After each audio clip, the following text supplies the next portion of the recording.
Box shoot பண்ண வந்திருக்கோம். ஜஸ்வந்த் வீடு. இந்த போஸ்டர்ல வந்து ஷூட் பண்ணி ஆகணும் தலைவர் சொன்னாரு. ரொம்ப கஷ்டப்பட்டு செட் பண்ணிருக்காங்க. அதனாலதான் ரெண்டு பேரும் ஒர்க் அவுட் மாதிரி நின்று வேற பேசிட்டு இருக்கோம். இல்ல பட் இது அட்ஜஸ்ட் பண்றேன் நான். ஃபியூச்சர் வீடியோஸ்ல வரப்போ கொஞ்சம் அட்ஜஸ்ட் பண்ணி இது கீழே இறக்கி அட்ஜஸ்ட் பண்ணிடலாம். இது வந்து நம்ம இன்னைக்கு ஜார்டனை பத்தியும் ஃபார்முலா 1 பத்தியும் சேர்த்து ஒரு சின்ன ஒரு ட்ரிவியல் மேட்டர் நான் சொல்லதான் போறேன். நீங்க அதுல இருந்து ஆரம்பிங்க போய். அப்படியா? ஓகே. இந்த வாரம் அசர்பைஜான் பாக்கு ஜிபி நடந்தது. ப்ரிவியூவும் போட்டோம் நம்ம ரேஸ். ரொம்ப நல்லா ரெஸ்பான்ஸும் கொடுத்தீங்க. அதுல சில மிஸ்டேக்ஸ் சொல்லியிருந்தேன். வெதர் வந்து பிரச்சனை இல்லைன்ட்டு ஏன்டா சொன்னோங்கிற மாதிரி வெதர் வச்சு செஞ்சிருச்சு. குவாலிஃபயர்லயே செஞ்சிருச்சுன்னு நினைக்கிறேன். குவாலிஃபைங் பத்தி தான் ஆக்சுவலா என்னை பொறுத்த வரைக்கும் ரேஸை விட குவாலிஃபைங் பத்தி தான் நம்ம நிறைய பேசுற மாதிரி இருக்கும். ரேஸ்க்குள்ள போறதுக்கு முன்னாடி இந்த ட்ரிவியல் மேட்டர் நான் சொல்லிடுறேன். தலை இப்ப பாக்குறீங்க நீங்க ஃபார்முலா 1 ஓரளவுக்கு பாக்குறீங்கன்னு வச்சுப்போம். இந்த சீசன் வந்து மேக்ஸ் விட்டுருவோம். ஆஸ்கர் பியாஸ்ட்ரி, லாண்டோ நாரிஸ் 2 பேர் தான் டிரைவர் சாம்பியன்ஷிப்க்கு போட்டி போடுறாங்க. 31 பாயிண்ட் லீட்ல இருக்காங்க. இந்த ரேஸ் நினைக்கிறேன் அதேதான் அவன் 8th முடிச்சான், 7th முடிச்சான். இந்த ரேஸ்ல வந்து ரொம்ப பேடா மெக்லாரன் பினிஷ் பண்ணாங்க. ஓகேங்களா? அதாவது ஏதாவது ஒரு டிரைவர் ஆஸ்கார் பியாஸ்ட்ரி குவாலில கிராஷ் பண்ணிட்டான். ஓகேங்களா? யாராவது அந்த மாதிரி ஒரு லேப் ஓட்டி பாத்திருக்கீங்களா நீங்க? அவன் ஃபர்ஸ்ட் முடிப்பான். ஆனா அந்த பிரிட்டிஷ் கமெண்டேட்டர்ஸ் இருக்கானுங்க பாருங்க, சும்மா தேனை போட்டு நக்கறானுங்க. ஆஸ்கர் இவனுக்கு இவனுங்க இப்படி பண்ணிட்டு இருக்கானுங்க. நீங்க பாத்தீங்க மெயின் மேட்டர் என்னன்னாக்கா, அதுல அவன் போல் அடிப்பான்னு சொல்லி நான் எக்ஸ்பெக்ட் பண்ணேன். மெக்லாரன் பண்ணிருப்பாங்க. சரியான டிசப்பாயின்மெண்ட். இப்போ ஒரு வீடியோ இன்னைக்கு காலையில தான் நான் போட்டேன். மேக்ஸ் வெர்ஸ்டாப்பன் வந்து சொல்லியிருக்கான், நீங்க மெக்லாரனுக்கு சொல்லணும்னா என்ன சொல்லுவீங்க? தலைவன் சொல்லியிருக்கான், அவங்க 2 பேரும் அடிச்சுக்கிறதெல்லாம் இல்லாம ஒவ்வொரு ரேஸ் அடுத்து எப்படி வந்து பினிஷ் பண்ணணும், எப்படி ஃபர்ஸ்ட் வரணும், எப்படி செகண்ட் வரணும், எப்படி பாயிண்ட்ஸ் அதிகமா எடுக்கணுங்கிறத மட்டும் ஃபோக்கஸ் பண்ணணும். தேவையில்லாததெல்லாம் ஃபோக்கஸ் பண்ணக்கூடாது. இப்போ அவன் மேக்ஸ்ல ரொம்ப சிம்பிளா சொன்னான், டோன்ட் ஓவர் காம்ப்ளிகேட் அப்படின்னு. அவ்வளவுதான். நான் ஒவ்வொரு ரேஸும் அப்படிதான் வரணும், ஜெயிக்கணும் மட்டும் தான் பார்ப்பேன். அங்க வந்துட்டு சேஃபா இருக்கணும் இதெல்லாம் பண்ண மாட்டேன். இது எதுக்காக சொல்றேன் அப்படின்னா, மேக்ஸ் இப்படி சொல்லிட்டான், இவனுங்க இப்படி பண்ணிட்டு இருக்கானுங்க. அப்கோர்ஸ் மேக்ஸுக்கான டைட்டில் சான்சஸ் கம்மி தான். இதுவும் சொல்லலாம், ஊரு 2 பட்டா கூத்தாடிக்கு கொண்டாட்டோங்கிற மாதிரி நீங்க ஏதாவது காலியானா உங்களை செஞ்சிருவாங்கிற மாதிரி 2 ரேஸும் P1 முடிச்சிருக்காங்க. சோ ரெட் புல் வந்து திரும்ப வந்துட்டாங்களா இல்லையா அப்படிங்கறது எனக்கு தெரியல. அதுவும் ரெட் புல்லுக்கும் ஒரு ஏதோ வந்து சஸ்பிஷியஸா ஏதோ பண்ணிருக்காங்க அப்படிங்கிற மாதிரி தான் சொன்னாங்க. பட் ஸ்டில் அதை பத்தி கவலை இல்லை. இவனுங்க இப்படி பண்ணிட்டு இருக்கானுங்க. உங்களுக்கு தெரியுமான்னு தெரியல, இந்த போட்டோ மேட்ருக்கு இப்ப ட்ரிவியலான மேட்ருக்கு நான் வர போறேன். இவர் பேர் என்ன? ஜார்டனா? மைக்கேல் ஜார்டன் வந்து பாஸ்கெட் பால் விளையாண்டுட்டு இருந்திருக்காரு சிகாகோ புல்ஸ்க்கு. கரெக்டா? நடுவுல ஒரு வாட்டி டிப் ஆஃப் இது இருக்கும்போது நான் பேஸ்பால் விளையாட போறேன்னு கிளம்பி போனாரு. டிப்பு கிடையாது, அது என்ன மேட்டர்ன்னு சொல்றேன். அது ஏன் மேக்ஸ் கூட ரிலேட் ஆகுதுன்னு சொல்றேன். அந்த ஆள் வந்துட்டு ரொம்ப நாள் ஜெயிக்கல. 83 சீசன் தான் ஃபர்ஸ்ட் வந்துட்டு NBA-குள்ள வர. ஒரு 7 வருஷத்துக்கு கொஞ்சம் கஷ்டப்படுறாரு ஜார்டன் வின் ஆகிறதுக்கு. ஃபைனல்ஸ் வர்றது இல்லைன்னா செமிஃபைனல்ஸ்ல தோத்துறது. அந்த மாதிரி ஃபைனல்ஸ் வரல, செமிஃபைனல்ஸ் வரைக்கும் தோத்துறது. 90ல ஜெயிக்க ஆரம்பிக்கிறாரு. 90ல கஷ்டப்பட்டு தான் ஜெயிக்கிறாங்க, ஓரளவுக்கு புஷ் பண்ணி. 91 ஜெயிக்கிறான், 92 ஜெயிக்கிறான். 3 வருஷம். 3வது வருஷத்துக்கு மேல அவனுக்கு என்ன ஆயிருதுன்னா, அட போங்க பாஸ், இவங்களா இது நானே தான் ஜெயிச்சிட்டு இருக்கேன். அதுவும் இல்லாம அவனுக்கு வந்துட்டு ஒரு மோட்டிவேஷன் இல்லாம போயிருச்சு அவனுக்கு ஜார்டனுக்கு. என்னன்னா, அதாவது நான் ஒரு போஸ்ட் ஃபர்ஸ்ட் போஸ்ட் பண்ணப்போ ஒரு கமெண்ட் போட்டிருந்தேன். ஒரு 2 பசங்க வந்துட்டு என்ன நீ ரேசிஸ்டா கமெண்ட் பண்ற அப்படின்னு சொன்னாங்க. நான் சார் இந்த ஆள் வந்துட்டு பிளாக் ஜீசஸ் அப்படின்னுவாங்க. எதுக்கு பிளாக் ஜீசஸ்ன்னு சொன்னாங்கன்னா, அந்த ஆள் வந்து எந்த மாதிரி டைப்னா, அந்த ஆள் வந்து உங்ககிட்ட பேசினாங்கனாலே ஆமாங்க சாமி, இல்ல சாமி, இல்ல சாமி, பாத்திரலாம் சாமி அப்படிங்கிற ரஜினிகாந்த் அந்த மாதிரிதான். ஏன்னா அந்த ஆள் வந்து பேசுறானாலே வந்துட்டு உங்களுக்கு தானா வந்துட்டு மரியாதை கொடுக்கணும்னு தான் தோணும். எவனா வந்துட்டு அவனை கம்பீட் பண்ணணும். சோ அந்த மாதிரி ஒரு லெவல் 93ல பாத்துட்டு இருந்தாலும் வந்துட்டு நான் எதுக்கு இதே பண்ணிட்டு இருக்கோம்னு சொல்லிட்டு எனக்கு போர் அடிக்குதுன்னு போய் பேஸ்பால் வந்துட்டு ஒரு சீசன் ஆட்டம் தான். ஒரு சீசன் 1.5 சீசன் விளையாடுனான். சோ இப்ப மேக்ஸ் வந்துட்டு இந்த சீசன் வந்துட்டு அந்த மாதிரி தான் இல்ல, அது வந்துட்டு திரும்ப சாம்பியன்ஷிப் அடிச்சாங்க அவங்க. ஃபர்ஸ்ட் அது என்ன கூத்துனா, ஃபர்ஸ்ட் அதுவும் ஒரு ஸ்டோரி இருக்கு. இவங்க இருந்த சீசன் 3 சீசன் ஜெயிக்கிறாங்க. வெளில போற சீசன், ஜார்டன் வெளில போற சீசன் தோக்குறாங்க ஃபர்ஸ்ட் சீசன். செகண்ட் சீசனும் வந்துட்டு பேஸ்பால் ஆட்டு அது பெருசா செட் ஆகல அவனுக்கு. சரி திரும்ப பாஸ்கெட் பால்க்கு ரிட்டர்ன் வர அப்படின்னு சொல்லிட்டு சொல்றாங்க. அதுக்குள்ள என்ன பண்ணிடுறான், இந்த நடுவுல வின் பண்ண 2-3 பேர் என்னன்னா, ஜார்டன் நல்லா இருந்திருந்தா கூட 3 வருஷத்துல முடிச்சிருப்போம் நாங்க சோலியா அப்படிங்கிற மாதிரி சொல்லிட்டாங்க. அப்படி சொல்லிட்டு அவன் வந்துட்டு இந்த பேச்சு கேட்டோடனே டென்ஷன் ஆயிடுறான் ஜார்டன். ஸோ செகண்ட் சீசன் வந்துட்டு பேஸ்பால் முடிச்சுட்டு பாஸ்கெட் பால் சீசன் வந்துட்டு பேஸ்பால் சீசன் முடிஞ்சதுக்கு அப்புறமா தான் முடியும். ஸோ பிளே ஆஃப்னு ஒரு நடக்கும். அந்த பிளே ஆஃப் டைமுக்கு ரிட்டர்ன் வந்துடுவான். பாஸ்கெட் பால் வந்துட்டு 23 போடாம 45 ஒரு ஜெர்சியை போட்டு விடுவான். 45 விளையாட்டு ப்ராக்டிஸ் இல்லைல்ல, ஃபுல்லாக ஒன்றும் பாடி செட் ஆகல. ஸோ அப்படியே வந்து விளையாட வந்துடுவான். ஸோ அந்த டச் இருக்காது. ஸோ அப்போ என்ன பண்ணுவான், அவன் போய் தோத்துருவாங்க ஒரு சீசனு. போய் ஒருத்தன் வந்துட்டு அவங்ககிட்ட வந்துட்டு you are not the 23 Jordan anymore, you are 45 அப்படின்னு சொல்லிட்டு ஒருத்தன் கமெண்ட் பண்றான். அடுத்த சீசன் வருவான், ரிவெஞ்ச் மோட்லயே வருவான். அதுக்கப்புறமா ஒரு கப்பு கிடையாது, 2 கப்பு கிடையாது, 3 கப்பு மறுபடியும் கண்டினியூஸ் அடிப்பாங்க. அதுவும் எல்லாமே டாமினன்ட் இது.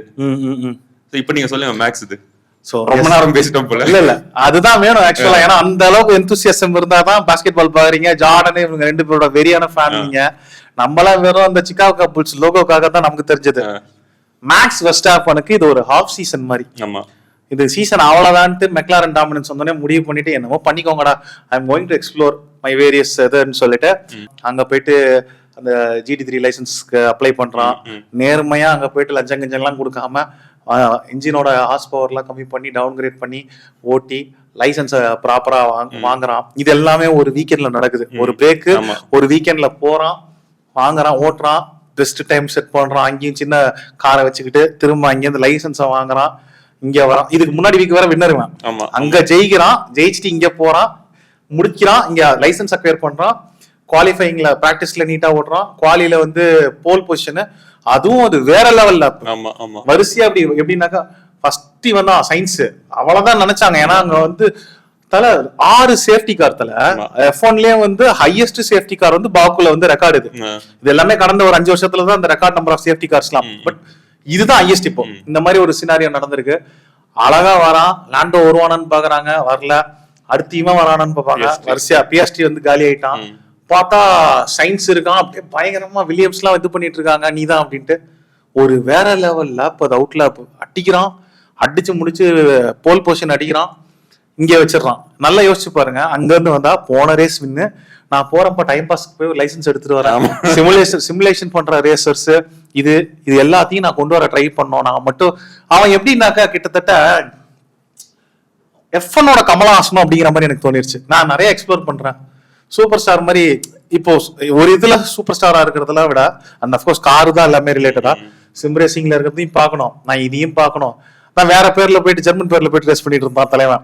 இப்ப இவன் பேர்ல லைசன்ஸ் வாங்கிட்டான், முடிக்கிறான், குவாலிஃபை முடிக்கிறான். கிட்டத்தட்ட அந்த பிராட் பிட் சோனி ஏஸ் மாதிரி கதை மாதிரி தான் இருக்கு. எங்க ரேஸ்ல நான் பார்ட்டிசிபேட் பண்றேன், போறான் டேட்டோனா அவன் ஜெயிச்சிட்டு வர மாதிரி இங்க போறான், முடிக்கிறான், திரும்ப வரான், லைசன்ஸ் கிளியர் பண்றான், குவாலிஃபை அடிக்கிறான். ரேஸ்லயும் பாத்தீங்கன்னா பெர்ஃபெக்ட் ரேஸ்னு ஒண்ணு சொல்லுவாங்க தல. 100 லேப்ஸ் லெட், ஃபாஸ்டஸ்ட் லேப் எல்லாமே அவன் தான். இந்த அசர்பைஜான் ஜிபில அடிக்கிறான், ஜெயிச்சிடறான், நீட்டா போயிடுறான். சோ இது வந்து கிட்டத்தட்ட நான் இப்ப மைக்கேல் ஜார்டன் கூட ஏன் சொன்னேன்னா, மைக்கேல் ஜார்டன் பண்ணிட்டு இருக்க மாதிரி தான். ஏன்னா மைக்கேல் ஜார்டனோட ஒரே விஷயம் என்னன்னா, அவன் ஜெயிச்சிடறான். 3 சீசன் நீங்க சொன்னீங்கல்ல, இப்ப 2 பேரும் இந்த தகனா மூட்டிங்க விட்டுருச்சுன்னு வச்சுக்கோங்க, லாண்டோ நாரிஸும் ஆஸ்கர் பியாஸ்ட்ரி மெக்லாரன். இதை விட ஒரு பெரிய நம்ம ஃபுட்பால் டெர்மினாலஜில சொல்லணும்னா பாட்டில் இல்ல, வேற லெவல் பாட்டிலிங்னா இவனுங்க 2 பேர்த்தையும் நிக்க வச்சு யோசிச்சு பாருங்க. Max haters, Lando fans, McLaren fans, இப்படி பிரிச்சுக்கலாம். பியாஸ்ட்ரி புது பையன் விட்டுருவோம். லாண்டோ நாரிஸ் டைட்டில் அடிக்கல, ஆஸ்கர் பியாஸ்ட்ரி டைட்டில் அடிக்கல, சம்பந்தமே இல்லாம மேக்ஸ் அடிக்கிறான் அப்படின்னா எனக்கு தெரிஞ்சு இது நான் கொஞ்சம் மிகைப்படுத்துற மாதிரி இருக்கும். ஓவரால் ஸ்போர்ட்ஸ் ஹிஸ்டரியிலேயே ஒரு மிகப்பெரிய கம்பேக்னா இதுவா இருக்குமோ அப்படிங்கிற மாதிரி எனக்கு தோணுது. இல்ல எனக்கு வந்து இது F1ஓட பிகெஸ்ட் கம்பேக்கா இருக்கும்னு நான் சொல்லுவேன். ஸ்போர்ட்ஸ்ல வந்துட்டு நிறைய கம்பேக்ஸ் இருக்கு. சோ நம்ம வந்துட்டு இருக்கு தல, ரைட் ஆஃப் பண்ணி முடிச்சாச்சு, ஜெயிக்கவே முடியாது. இது ஏன் நான் வந்துட்டு மறுபடுற ஒத்துக்க மாட்டேங்கிறேன் அப்படின்னா, இது வந்துட்டு நம்ம மத்த லெஜெண்ட்ஸ் எல்லாரையும் சரி ஓகே சரி F1லயே இருக்க லெஜெண்ட்ஸ்ல நம்ம அப்ப கூட திரும்ப லெஜெண்ட்ஸ் வச்சு பேச நீ யாரா சன்னா பத்தி கம்பேக் வந்துட்டு ஒரு டாமினன்ட் கார் இருக்கிறப்போ சம்பந்தமே இல்லாம அந்த டாமினன்ட் கார்ஸோட காரை கம்பீட் பண்றது வந்துட்டு ஒரு பெரிய விஷயம் எனக்கு தெரிஞ்சு. ஏன்னா இப்ப கூட ஆன் பேப்பர் எடுத்துக்கிட்டீங்கன்னா எனக்கு தெரிஞ்சு ரோட்ல இது லேன்ல வந்துட்டு ஃபாஸ்டஸ்ட் கார் எதுன்னு சொன்னா நம்ம மெக்லாரன் தான் சொல்லுவோம். சோ அந்த மாதிரி ஒரு வச்சுட்டு ஒருத்தவனோட பியூர் பிரில்லியன்ஸை வச்சுட்டு ஒரு கார் வந்துட்டு புஷ் பண்ணுது, ஒன்னும் செட் ஆகுது அப்படிங்கன்னா அது தெரிஞ்சு கிரேட்டஸ்ட் கம்பேக்ல கண்டிப்பா பேசப்படலாம். இத வந்து இவனுங்க கமெண்ட்ல தான் சொல்லணும் இது ஆனா இது வந்து எப்படின்னா ரொம்ப ஹைப்போதெட்டிக்கல் தல இது எப்படின்னா மேக்ஸ் எல்லாத்தையும் ஜெயிக்கணும். இவனுங்க சொதப்பணும் நிறைய. இப்ப இவனுங்க ஆல்ரெடி 2 ரேஸ் சொதப்பிட்டானுங்க. இந்த ரேஸ் வேற லெவல் சொதப்பல் பாக்குல அடுத்து சொதப்புனானுங்க அப்படின்னா காலி. சோ ரேஸோட ரிவ்யூ பெருசா சொல்லணும்னா இந்த ரேஸோட எனக்கு ஸ்பெசிபிக்கா தனிப்பட்ட விதத்துல பிடிச்சது குவாலிஃபைங் தான். தல வேற லெவல்ல அடிச்சுக்கிறாங்க. நிக்கோ ஹல்கன்பர்க் போய் மோதுறான். வரிசையா எல்லாமே ஆக்சிடென்ட். 6 ஆக்சிடென்ட் நடக்குது, இன்சிடென்ட் நடக்குது. அது வந்து யாருக்கு அதிகமா பாதிச்சதுன்னா மேக்ஸுக்கு தான். அவன் கரெக்டா ஓட்டிட்டு வரான், லேப் அடிக்கணும்னு பாக்குறான், ஒரு ஆக்சிடென்ட். கடைசி லேப் ஏதோ ஒரு லேப் அதுல நான் போல் பொசிஷன் வச்சாதான் அப்படிங்கிற மாதிரி தான் அந்த Q3 வரைக்கும் போச்சு. அதான். ஆனா லாண்டோ நாரிஸ்க்கு நிறைய அந்த மாதிரி சான்ஸ் இருந்தது. எனக்கு தெரியல, அவங்க மெக்லாரன் ஃபேன்ஸ் தான் சொல்லணும். ஏன்னா நல்ல டிரைவர் தல. மேக்ஸ் அளவுக்குலாம் சொல்ல மாட்டான். மேக்ஸ் காட் மோட் தான். லாண்டோ சூப்பரான டிரைவர் தான். பியாஸ்ட்ரி லாண்டோன்னு கேட்டா 2 பேருமே நல்ல டிரைவர் தான். பட் வந்து என்ன சொல்றது, சில டைம் வந்து எனக்கு தெரியல, ரேசிஸ்டிங் வானுங்க. பிரிட்டிஷ் தான் மொத்த மூளையை தூக்கி வீட்டுல வச்சுட்டு வந்துருவாங்கன்னு தான் நான். எனக்கு ஒண்ணு என்னன்னா, நான் இதுக்கு முன்ன ஒரு எபிசோட்ல கூட சொல்லியிருக்கேன். நான் லாண்டோ கிட்ட பிரச்சனை என்னன்னா, ப்ரெஷர் இருந்துச்சுன்னா பெர்ஃபார்ம் பண்ண மாட்டேங்கிறான். அதாவது அந்த ப்ரெஷர் வந்துட்டு என்ன மாதிரி நல்ல காரு ஃபர்ஸ்ட் பொசிஷன் வந்துட்டான், பின்னாடி யாரும் சேஸ் பண்ணிருக்காங்கன்னா அது ஸ்டார்ட் பண்ணிடுறான், அது ஓரளவு மேனேஜ் பண்ணிடுறான். நீ 4th பொசிஷன்ல இருக்க, நீ புஷ் பண்ணாதான்டா அவனுக்கு பாயிண்ட்ஸ் வரும். நீ வந்துட்டுனா அவனால வந்துட்டு, அதாவது நம்ம ஃபைனல் தேர்ட்ல கரெக்டான பாஸ் கொடுக்க மாட்டேங்கிறான்னு சொல்லிட்டு அப்போ சொல்லிட்டு இருப்போம்ல, எந்த டர்ன்ல எந்த மாதிரி நீ வந்துட்டு கட் பண்ணாதான் நீ வந்துட்டு உன்னை ஓவர் டேக் பண்ணா நீ உன்னால பிடிக்க முடியும் அப்படிங்கிறது வந்துட்டு அவன் அந்த ப்ரெஷர் சிச்சுவேஷன்ல கோட்டை விட்டுறான்ற மாதிரி தான். அவ்வளவு ஒரு 3-4 ரேஸுக்கு முன்னாடி போய் ஆஸ்கர் பியாரிஸ்ட்ரி டயரை போய் விட்டு தான் நான் செகண்ட் பொசிஷன்ல இருந்துட்டு, டேய் செகண்ட் பொசிஷன் காப்பாத்திக்க ஃபர்ஸ்ட். உனக்கு எங்க வந்து நீ சேஃபா இருப்ப ஓவர் டேக் பண்ணுன்றது உனக்கு அவ்வளோ எக்ஸ்பீரியன்ஸ் இருக்கிற டிரைவர் அந்த எனக்கு தெரிஞ்ச அவன். எனக்கு நீங்க சொல்ற மாதிரி இது வந்துட்டு அந்த பிரிட்டிஷ் இது இருக்கு, ஃபெட்டிஷ் இருக்கு எல்லாருக்குமே F1ல, அதனால ஒன்று புஷ் பண்றாங்க. ஸோ எனக்கு தெரிஞ்ச மெக்லாரன் சோப்பாது. ஏன்னா அவங்க என்ன பண்ண, மெக்லாரன் வந்து கிளியர் கட் அவங்க தான் டைட்டில் இல்ல நான் இவங்க 2 பேர்லயுமே சொதப்ப மாட்டாங்க. ஏன்னா அவங்களும் வந்து எனக்கு தெரிஞ்சு அடுத்த ஒரு 2 ரேஸ் சேஃப் ஆயிருவாங்க. தம்பி பினிஷ் பண்ணு, நீ பினிஷ் பண்ணாலே 6th இல்லைன்னா 4th வந்துருவே, நீ அதுக்கு மேல புஷ் பண்ணிக்கிறது நம்ம வேணா பாத்துக்கலாம் அப்படிங்கிற மாதிரி தான் எனக்கு தெரிஞ்சு இதுக்கு மேல டீல் பண்ணுவாங்க. இல்ல அடுத்த ரேஸ்ல இருந்தெல்லாம் வந்து இப்ப கிளியர் கட்டா வந்து சேர்ந்து ஒர்க் பண்ணி உனக்கு P1 P2 அடிச்சு மேக்ஸ வந்து பின்னாடி தள்ளனாதான் வந்து இவனுங்க 2 பேரும் அட்லீஸ்ட் வந்து யார் ஃபர்ஸ்ட்ங்கிற ஒரு, அதாவது இவனுங்க 2 பேரும் ஃபர்ஸ்ட் செகண்ட் வரதுல ஒரு இது இருக்கும். ஆமா, நீங்க இங்க இவனுங்க 2 பேரும் நான் P1 P2 சண்டை போட்டு அவன் வந்து ஊர் 2 பட்டா கூத்தாடி கொண்டாட்டான் P1 அடிச்சுட்டு டிரைவர் சாம்பியன்ஷிப் அடிக்கிறதுக்கான சான்ஸ் இவனுக்கு இன்க்ரீஸ் பண்ணி கொடுக்குறானுங்க. ஓவராலா வந்து ஒரு ஃபார்முலா 1 ஃபேனா பார்க்கும்போது நல்ல சீசன் இது. ஆக்சுவலா இந்த சீசன் தான் எனக்கு வந்து அரைவல் ஆஃப் தி நியூ ஃபேசஸ்ன்ற மாதிரி இருக்கு. ஆமா, ஹச்சர் எல்லாம் இன்னமா ஓடுறாங்க நிறைய. இந்த வாட்டி ரூக்கிஸ் நிறைய நல்லது. இன்ஃபேக்ட் அது வந்துட்டு அது ஒரு 3 பேருக்குள்ள ஒரு சண்டை போயிட்டு இருந்தது. ஹஜார், யூகி சொனாடாவும் லாசனுக்கும் ஒரு டேய் அவனுக்கு எப்படியும் கான்ட்ராக்ட் கொடுத்துட்டாங்க ஹஜருக்கு ரெட் புல்ல செகண்ட் டிரைவர் நெக்ஸ்ட். பட் நம்ம 3 பேருக்குள்ளேயே வந்து நீ என்ன பெரிய பிடிக்கியான்ற மாதிரி வந்துட்டு அது ரேசிங் புல்ஸ் இந்த ரேஸ் அவனுக்கு சூப்பரான ரேஸுங்க. எனக்கு வந்துட்டு இதுல இன்னொரு பயங்கரமான இது என்னதுன்னா, அந்த தேர்ட் ஃபினிஷ் பண்ணது ரொம்ப கார்லஸ் சைன்ஸோட ஸ்மூத் ஆபரேட்டர் வந்துட்டு ஃபைனலா வில்லியம்ஸ்ல சொல்ல வச்சிட்டாங்க அப்படிங்கிற. இல்ல தல, ஆக்சுவலா என்னன்னாக்கா எனக்கு தெரிஞ்சு நான் P2 தான் முடிக்க வேண்டியது. ஒருத்தர் வந்து டவுட் கேட்டிருந்தாரு, அதை நான் வீடியோல சொல்றேன்னு சொல்லியிருந்தேன். ஏன் வந்து பிட் ஸ்டாப் போய் செகண்ட்ல இருக்காங்க, ஏன் பிட் ஸ்டாப் போறாங்க, போயிட்டு வந்தாக்க திரும்ப எப்படி செகண்ட் வர முடியும் அப்படின்னு கேக்குறாங்க. ரொம்ப சிம்பிள் தான், ரொம்ப ஒரு லேமன் டேர்ம்ல சொல்றேன், காம்ப்ளிகேட் பண்ணாம. உள்ள போய் இவன் டயர் மாத்தனா அவனும் டயர் மாத்திட்டு வரணும். சோ அதனால அந்த டைம் கால்குலேட் பண்ணி தான் மாத்திட்டு வருவாங்க, பொசிஷன் மாறும். ஆனா அவனோட கார் ஃபாஸ்டா இருந்து அவன் யூஸ் பண்ற டயர் காம்பவுண்ட்ஸ், ஃபார் எக்ஸாம்பிள் இவன் ரசலோட டயர் வந்து கொஞ்சம் ஃபாஸ்டான டயர், மீடியம் சோதா போட்டு தான் நினைக்கிறேன். சோ அதை போட்டுட்டு வெளியே வராங்க போது அவன் ஃபாஸ்டா தான் இருக்கும் ஹார்ட்ஸை கம்பேர் பண்ணும்போது. அப்படிங்கும் போதனால தான் வந்து சயின்ஸுக்கு பொசிஷன் வந்து எடுக்க முடியல. கூட நான் என்ன சொல்லுவேன்னா, நீங்க ஆஸ் எ கன்ஸ்ட்ரக்டர் உங்களோட டிசைன், உங்களோட கன்ஸ்ட்ரக்ஷன், அந்த ரேஸ் காரை பத்தி உங்களுக்கு தான் தெரியும். நம்ம கார் வந்துட்டு புஷ் பண்ணா தாங்குமா தாங்காதா, இல்லைன்னா நம்ம வந்து டயர் மாத்தினாதான் வந்துட்டு இந்த இடத்துல வந்து நம்ம சர்வை பண்ண முடியுமான்றது அவங்களுக்கு மேல நம்மளுக்கு தெரிய போறது கிடையாது. ஸோ எனக்கு தெரிஞ்ச அந்த மாதிரி ஒரு வில்லியம்க்கு வந்துட்டு போடியம் ஃபினிஷ்ன்றது பெரிய விஷயம், ரொம்ப பெரிய விஷயம். ஆக்சுவலா இதுல ஒரு சம மேட்டர் என்னன்னு வச்சுக்கோங்களேன். ஃபெராரி ஃபேன்ஸ் எல்லாம் வந்து புலம்பிட்டு இருந்தாங்க. நான் சொன்னேன், நான் இந்த வாரம் ஓகேப்பா யுனைடெட் ஜெயிச்சிட்டாங்க, அதனால மனசை தேத்திட்டு. ரொம்ப ரொம்ப பேடான விஷயம். அஸ் ஃபெராரி ஃபேனாவும் சரி, ஹாமில்டன் ஃபேன்ஸ் இருந்தாக்கா அவங்கள பாதிக்கப்பட போற விஷயம் என்னன்னு வச்சுக்கோங்களேன். ஃபெராரியோட லாஸ்ட் போடியம் ஃபினிஷர் சைன்ஸ். அதாவது லாஸ்ட் ஃபெராரி போடியம்ல நின்னு சைன்ஸ், இப்ப வில்லியம்ஸ் போய் போடியம்ல நின்னுட்டான், ஆனா ஃபெராரி இன்னும் வரல.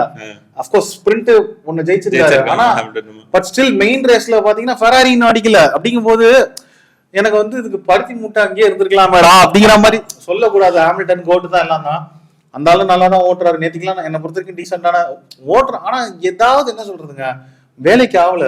அதனால எனக்கு ஃபெராரி பத்தி யாராவது பேச சொன்னா கூட இல்ல, நான் கொஞ்ச நேரம் நிம்மதியா இருக்கிறது கூட உங்களுக்கு பிடிக்கலையா? ஏதோ ஓகே இந்த சைடு மேக்ஸ் ஜெயிச்சிருக்கான், ஓகேவா? ரெண்டாஸ் நான் மேக்ஸ் ஜெயிச்சதோட சயின்ஸ் ஜெயிச்சதை கொண்டாடிட்டு இருக்கேன் நானு. சயின்ஸ் ஜெயிச்சிருக்கான். மூணா ரசல் வந்து பாத்தீங்கன்னா சரியான ரேஸ், கோலா பின்டோ ஃபோர்த்து, இந்த மாதிரி அவங்க அதான் அஜாரு, லாசனு, யூகி. மெயின் இது பாத்தீங்கன்னாவே இவனுங்க தான் இருக்காங்க, சின்ன சின்ன பசங்க எல்லாம் அடிச்சிருக்காங்க. அந்த சைடு பார்த்தாக்கா ஹாமில்டன் லெக்லர்க்கா ஏறவே விடல தல, அவனுங்க ஏறி பாடுறா அப்படின்னு விளையாண்டுட்டு இருக்கானுங்க. அந்த சைடு வந்து இவன் ஆல்பானு கிராஷ், இதெல்லாம் பார்க்கும்போது ஓவராலா சூப்பர் ரேசர். அது ஓகான் வெளியே டோட்டலாவே, ஆல்பானும் கிராஷ்லாம் ஆச்சு. இவன் பாத்தீங்கன்னாக்கா இந்த ஆஸ்கர் பியாஸ்ட்ரிக்கு இந்த ரேஸ் தலைவன் ரொம்ப டென்ஷன் ஆயிட்டான் போல. இந்த மாதிரி அந்த பையனை பார்த்துட்டு டக்குன்னு ஏதோ மிஸ்கண்ட்ரோல் பண்ணிருக்கான் ரேஸ் ஸ்டார்ட்ல. அது அலான்சோவை பாதிச்சு, அலான்சோ ஃபால்ஸ் ரேஸ் ஸ்டார்ட்டுக்கு ஒரு 5 செகண்ட் பெனால்டி. சோ இந்த மாதிரி ஒரு சூப்பரான ரேஸ் போயிட்டு இருந்தது. ஓவராலா நல்லா போகும்போது டக்குன்னு இந்த ஃபெராரியை நினைச்சாலே எப்படி இருக்குன்னு ஒரு ஃபெராரிக்கு சோக பாட்டு, வாழ்க்கை நாடகம், ஏன்டா அப்படி பண்றீங்க, முடிஞ்சிருச்சு. ஒண்ணு யுனைடெட் பிபி போட டேப்லெட் போட வச்சிருக்காங்க, ஃபெராரி போட வச்சிருக்காங்க. சி ஃபெராரி எனக்கு பழகிடுச்சு தல, அது வந்து எதுவுமே பண்ண முடியாது. It's cycle. யுனைடெடும் பழகிக்கிட்டே வருது. நம்ம வந்து எதனால வந்து F1ஓட ஃபுட்பால் வந்து இன்னும் கொஞ்சம் பயங்கரமா க்ளோஸ் டு த ஹார்ட்டா இருக்கு அப்படின்னா, நம்ம ஃபுட்பால் விளையாடுறோம். கரெக்ட். நம்மளால பண்ண முடியாத ஒரு விஷயம் F1. பார்க்க தான் முடியும், இவனுங்க சொல்லலாம் என்ன வேணாலும். உண்மையா சொன்னா நீ ஒரு காரை ஓட்டிட்டு நீ F1 ஃபாலோ பண்றனா அந்த பேஷன் வேற லெவல். அதுதான் அல்டிமேட் ஸ்டார் தல அஜித் குமார். நம்ம ஃபுட்பால் லோக்கல்ல விளையாடுறோம், விளையாடும் போது மேட்ச் பாக்குறோம் போது ஒரு சின்ன ஒரு ஸ்டிங் அட்டாச்ட் இருக்கும். சோ எனக்கு அதனால வந்து ஃபுட்பால் வந்து கொஞ்சம் ஆக்சுவலா நம்ம நீ இதுக்கு ஒரு ரெஃபரன்ஸ் கொடுக்கணும்னா, பசங்க யாரும் ட்ரை பண்ணலன்னா ஒரு 1 hour கோ கார்டிங் போயிட்டு வந்துட்டு அது போனதுக்கு அப்புறமா உங்களுக்கு வந்துட்டு வர ஃபீல்ல வந்து நீங்க F1 பாக்குறீங்கன்னா, ஆமாடா கஷ்டம்டா டர்ன் எடுக்கிறது, இல்ல ரொம்ப ரொம்ப கஷ்டம். அப்பதான் உங்களுக்கு வந்துட்டு அந்த பசங்க டீல் பண்றது என்னதுன்ற ஒரு பாயிண்ட் ஆஃப் வியூ இல்ல. உண்மையிலேயே வந்துட்டு கோ கார்டிங் இந்த மிகா ஆக்கின் ட்ராக்குக்கு நம்ம ஃபாலோவர்ஸ் சில பேர் நீங்க வாங்க அந்த மாதிரி ஒரு 10,000 தான் அப்படி இப்படின்னு நான் சொன்னேன். ஃபர்ஸ்ட் ஆஃப் ஆல் என்னால அஃபோர்ட் பண்ண முடியாது. ரெண்டாவது நான் ஃபுட்பால் ஆடி இன்ஜூர் ஆனாலே என் வீட்டுல எக்கச்சக்க பிரச்சனை, சோறு போட மாட்டேங்கிறாங்க. இதுல ஏதாவது லைட் ஆச்சுன்னா கூட குழந்தை குட்டின்னு வேற செட்டில் ஆனாலே பிரச்சனை. ஒரு சில விஷயங்கள் எப்படின்னு வச்சுக்கோங்களேன், ஓட்டுறதோட நம்ம மேனேஜரா இருக்கட்டும், கமெண்டேட்டரா இருக்கட்டும், அந்த சேஃப் ஜோன்ல இருக்கிறதா நம்ம அந்த அளவுக்கு தைரியசாலி இல்ல. ஃபுட்பால் விளையாடுற அளவுக்கு தைரியசாலியா இருக்கிறதே எனக்கு வந்து எப்படி சொல்றது பெருமையான ஒரு விஷயம். அந்த காரகிற ஓட்டிலாம் சாதாரண நம்ம கார்ல ஓட்டுறதுக்கே இப்பெல்லாம் ஸ்லோவா ஓட்ட ஆரம்பிச்சுட்டு, இங்க போய் கார்டிங்ல போயிட்டு எவனாவது ஒரு பைத்தியக்காரன் வருவான், இடிச்சு தள்ளிட்டு போக பார்ப்போம். அது அப்பதான் அவர் வந்து அவருக்குள்ள லூயிஸ் ஹாமில்டனும் கார்ல ஓத்தா சார்ல்ஸ் லெக்லர் மேக்ஸ் வெர்ஸ்டாப்பன் பூருவாங்க. நம்ம ஓட்ட போறது இதுக்கு ட்ரை பண்ணி பார்க்கலாம். அந்த நேரம் தான் வந்து நான் புளுத்தின்னு ஒருத்தன் உள்ள வந்து சொருகுவான். அத்தனை வண்டி இருக்கும், விட்டுட்டு என் வண்டியை மோதுனா நான் என்ன பண்றது, எனக்கு நடக்கும். அதனாலதான் வந்து எனக்கு ஒரு சின்ன பயம். அப்பதான் வந்து சொன்னாங்க, இதையும் சொல்லிட்டு தான் இருந்தேன், அண்ணா நீங்க ஒரே பண்ணிக்காதீங்கண்ணா, நம்மளே போய் ஒரு ஃபுல்லா புக் பண்ணலாம்னா நம்மளதுலயே ஒரு பைத்தியக்காரர் இருப்பாங்க, நீயே கூட மோதுடா அப்படின்னு சொல்லி இருந்தேன். பட் ஸ்டில் அதை நம்ம ட்ரை பண்ணோம். ரேஸ் ரிவ்யூ முடிக்கிறதுக்கு முன்னாடி சின்ன சின்ன விஷயங்கள் என்னன்னா, நான் வந்து டெம்பரேச்சரு, இது ட்ராக் டெம்பு, காத்து, இதெல்லாம் வந்து ரெயின் அப்படி இப்படின்னா எல்லாருமே என்ன செருப்பால பட்டார் பட்டார் பட்டார்னு அடிச்சு அவ்வளவு. இப்போ ஓவர் ஏர் வந்ததுனால கார் வந்து டவுன் ஃபோர்ஸ் ப்ராப்பரா இல்லாம தான் வந்து நிறைய பிரச்சனைகள்னால தான் மெக்ரானிக் இஷ்யூலாம் ஆச்சு. ஸோ அதனால வந்து நம்ம இந்த வாட்டி ப்ரிவியூல நிறைய வந்து இந்த ஸ்டாட்டிஸ்டிக்ஸா கணிச்சது எல்லாமே டோட்டலா காலி. அதே மாதிரி ஒரு மேட்டர் என்னன்னாக்க, நான் ஃபர்ஸ்டே சொன்னேன் போல் பொசிஷன்ல வச்சாதான் ஜெயிக்க முடியும் அப்படின்னு நான் சொல்லியிருந்தேன். போல் அடிச்சவன் தான் ஜெயிச்சான். சயின்ஸ் போல் வச்சான், அதனாலதான் P3. நிறைய பேர் சொல்லியிருந்தாங்க சார்ல்ஸ் லெக்லர் போல் கடந்த 4 வருஷமா வச்சிருக்கான், ஆனா அவன் ஜெயிக்கலன்ட்டு வேற வேற ரிசல்ட் எனக்கு கமெண்ட்ல ஒரு பையன் போட்டிருந்தான். அந்த பையனுக்கு தான் அது ஃபெராரிடா. ஃபெராரியில உட்காந்துட்டு போல் வச்சாலும் ஜெயிக்க முடியாதுடா, புரிஞ்சுக்கோங்கடா. எனக்கு தெரிஞ்சு எனக்கு ஓவராலா கவர் பண்றோம் தல. நெக்ஸ்ட் சிங்கப்பூர் ஜிபி, அங்க ஒரு சர்ப்ரைஸ் காத்துட்டு தலைவர் சிங்கப்பூர் போறாரு. போய் ரேஸ் பார்த்துட்டு ஒரு வீடியோ ரேஸ் பார்க்க மாட்டேன், பட் ஆனா இதுக்கு ரேஸ் போல நீங்க பிராக்டிஸுக்கும் குவாலிஃபைங்கும் புக் பண்ணிருக்கேன் நான். ஏன்னா ரேஸ்ல வந்துட்டு எனக்கு வந்து டிவில பாக்குறது தான் பெட்டர்னு தோணுச்சு எனக்கு இது ஆக்சுவலா. ஆமா, நான் வீடியோ முடிக்கிறதுக்கு முன்னாடியே நிறைய பேர் என்கிட்ட கேக்குறாங்க லைவாலாம் போய் ஏன் பார்க்கல, லைவாலாம் பண்ணலன்னு கேட்கும்போது போறோம் அடுத்த வருஷம் நான் கூட்டு போறோம். நாங்க போனாலுமே சொல்றேன் தல, வீட்டுல உட்காந்துட்டு அடிக்கிற கட்டிங்க வச்சுக்கிட்டு பாக்குறதுல இருக்க ஒரு வேற லெவலு. ஆனா நம்ம போலாம் எங்கன்னு வச்சுக்கோ, யூகே போனா நான் மான்செஸ்டர் யுனைட்டட் பார்க்கும்போது சரக்கு அங்க யூகேல ஓல்ட்ராஃபோர்ட்ல சரக்கு வச்சு தான் பார்த்தேன். எப்படி உனக்கு தோப்பானுங்க. சோ பார்க்கலாம், நம்ம நெக்ஸ்ட் வீடியோல பார்ப்போம். வேணா இதுல ஒரு இன்ஸ்டா லைவ் வேணா போலாம். நாங்க ரேஸ் போங்க ட்ராக்ல போயிட்டு நான் ஒரு வீடியோ போட்டேன்ல, மரீனா என்னமோ மரீனா சான் மரீனா ஜிபியோ ட்ராக் வரும்னு, அந்த ட்ராக்ல போயிட்டு நீங்க அந்த ஃபிளையர்ல இருந்தெல்லாம் பாத்தீங்கன்னா சூப்பரா இருக்கும். ட்ரை பண்ணுங்க. வெறும் ரெக்கார்ட் ஆயிருக்கான்னு பார்ப்போம். அரை மணி நேரம் பேசல. இல்ல ஓகே நீங்க 8 நிமிஷம் இருக்கு. வேற ஏதாவது இருக்கா? அவ்வளவுதான்.